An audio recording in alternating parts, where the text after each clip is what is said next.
I am Brooke Mulligan, and welcome to our new debate series. Today I have Alexander Smizer, our probate attorney, certified probate and estate planning specialist. Yes. And we have Victoria Abbott, one of our great family law attorneys here at Schweitzer Law Partners. Today we are going to be discussing parents using their children in their social media. We're going to go over some of the pros and the cons and see where we land. Before we get started, I want to share some background with you so you understand why we're talking about this. I'm sure you have seen parents on YouTube or TikTok or Instagram vlogging about their children. According to a 2021 survey by Security.com, 77% of U.S. parents have admitted to sharing pictures, videos, stories of their children on social media. Unfortunately, according to a study done in Australia, they found that up to 50% of all of the images found on the dark web come from those same social media posts. So obviously, this is maybe a bigger issue than you had realized. So, Tori, do you follow any family vloggers?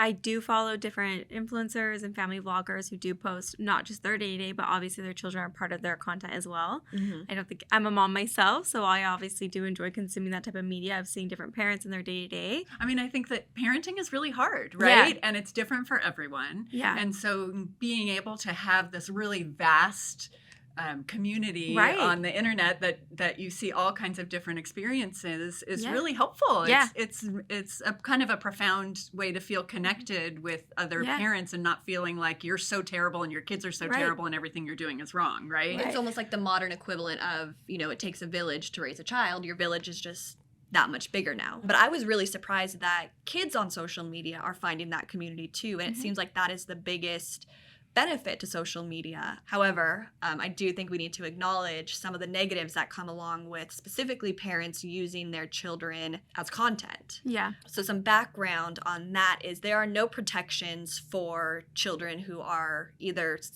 influencers themselves, Right. or, influencers via their parents' social media. And I know when people hear about this and the lack of protections, a lot of times they will think of the Coogan Act or the California Child Actors Bill, and that protects principal child actors by requiring that 15% of the wages go into a blocked trust account, meaning that their parents don't have access to it. And it's only 15%, but there is that protection built in. Social media stars do not have that protection. What are your thoughts on that, Tori? There are some real dangers that exist on the web, and that one of the things is that children really can't consent to these dangers. They just don't have the ability. And while you as a parent may be sharing an experience just from the parenting perspective, that's still your child's real life childhood experience. And we all, at one point in time, were children and had the same behaviors. And it's hard to imagine those being forever on the internet. Quite frankly, that is the case for some of these children who are part of these family vloggers. I mean, they're kind of showing parenting techniques or their day-to-day, but at the expense of their children being the subject matter. Yeah. And that is hard for children, and they can't consent to it. So that's an obvious danger in itself, the lack of consent that children can give. But then you talked about something even a little bit more serious and darker, which is how are these images being taken and used? That's a serious concern. And unfortunately, I don't think that there is any protections for children from our research that we found. Right. Is this something you ever had to think about?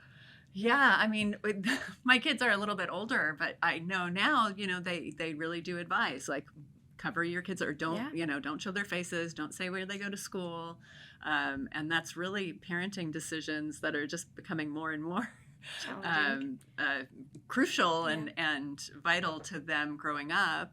I think also in terms of the kid influencers, where is the line if they're actually making money and supporting the family? Right. What does that do to the family dynamic, right? And again, going back to consent, at 8, it seems really fun. Yeah. And of course, like, I want to do this with my family. We're having a great time. That looks very different at 15 and 17. And Well, and some of the consequences can be, once that's out, it's out for life. And so this 8-year-old child who, like you've mentioned, can't very clearly consent, let's say they can, they can't consent to The unknown. the unknown. You bring up a really good point. Not even if you're sharing that information publicly, right? Like often we're not saying like, this is where my street is. But when your whole life and your whole lifestyle is your image, you are showing areas of your home. You're probably showing the street you're on. You're probably showing what vehicles you have. People get really hyperfixated on these influencers, right? If you think about like celebrities, right? People get so into whatever they're doing, and I've come to be aware of that there's like Reddit pages and things, and people find out where these influencers live. And so while the parent might consent to that danger, the child certainly isn't. And again, it comes down to the parent's decision and their awareness that this is potentially something that could happen. But it doesn't even take the parent sharing, right? And eventually you might find that you grow so much that people are quite literally posting where you live on Reddit, which is a very scary, I can't even imagine living in that reality as a parent myself. So Tori, you're mentioning, the lasting consequences this could have. I do think we need to be fair and mention that there are positives to absolutely. social media and making money through that. One is you could be setting your child up for life, or at least for their young adult life, pay for college. This is assuming that that money is protected for the child, but let's, for this conversation, assume it is. I mean, there are a lot of benefits a child can have from making money in this way.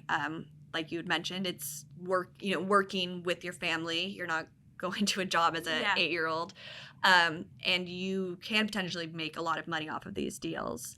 Yeah, I think that's a very real positive of this career. It's a career, it's an industry, right? I think we should acknowledge Influencer it. is a job. Yeah, we should acknowledge it for what it is. Yeah, we have to think about influencing as a job. And while people are kind of quick to poke fun, I mean, that brings in an income that is very nice for most of these families. But, I do want to say that there are people who I have followed who start out in careers who were working, maybe 12-hour shifts, 9 to 5s, and then they had this opportunity that presented where they could do this job with a lot of flexibility, be with their children, film with their children, or if they're not even involving their children, let's say, have the flexibility just to be home and make a lot of money. I think a lot of us would probably take that opportunity, right? Like more time with your kids. We're always usually going to, we want that. Yeah. So I can't say I'm casting judgment because that is the reality. Yeah. It's a tool, it's marketing, it's an industry, and it's a profitable industry. Yeah. I mean, do you think we're past the point of no return? We're not getting rid of children on social media. I don't think we're getting rid of children on social media. No. And that's, parents just have to really take into consideration every part of it, right? Being home, being able to spend more time with your family, and making the money, but then the downsides to it too, and try to protect the kids as much as possible, right? So I think that's exactly where I wanted to go. Kids are going to be on social media. What we should be focusing on is how we protect them. We talked a little bit about the Coogan Act, and like I mentioned, there is nothing like that for social media stars. It's just for child actors. But Illinois just became the first state in the nation to require parents to set aside kids' gross earnings in a trust. And if they don't, the children can sue. But your only recourse is to sue your parents. I think maybe something that has clearer requirements might be better. Maybe more than 15%. Or like a quicker result, like a quicker remedy in a sense. Like we're not getting to the point where you just sue your parent, but maybe there's some protections before we're suing our parents. Yeah, I think there's a lot to be desired from the Coogan Act. The main issue for me is the 15%. But the fact that it's put in a blocked trust account, which this Illinois law doesn't seem to have, I think would be a good big change to make for all the states. Yeah. What about you, Allie? I agree. I mean, the 15% always seems like so little too. Little. Barely anything. But having some protection, at least financially, for these kids, right? Because everything else is sort of the horses left the barn at this point, right? If you're suing your parents, but at least knowing that they had some nest egg for all those years of work would be really nice. Well, and you kind of need the money to sue your parents. Yeah, at some point. For the Coogan case, that was about Jackie Coogan. He didn't even have the money to sue his parents. Charlie Chaplin had to pay for that. So you can imagine a situation where a social media star child hasn't had the money saved, has no money to then go and sue his parents, and then is kind of out of luck. Yeah, I think it's really hard. I'm not sure what would come in before that, right? Like something like a guardian ad litem or something is what I'm thinking, but I'm not sure that that's feasible. And then you're adding a lot more people to the mix. Also, like, who's earning, right? Like, because we're also talking about the fact that the child is not true. maybe the forefront of the content always, but they're certainly a part of it in some capacity. So who's really the earner here? And that gets a little bit more complicated as well. I mean, the more we talk about it, the more I think about the child actors, Mhm. right? I mean, it's really not that different. Yeah.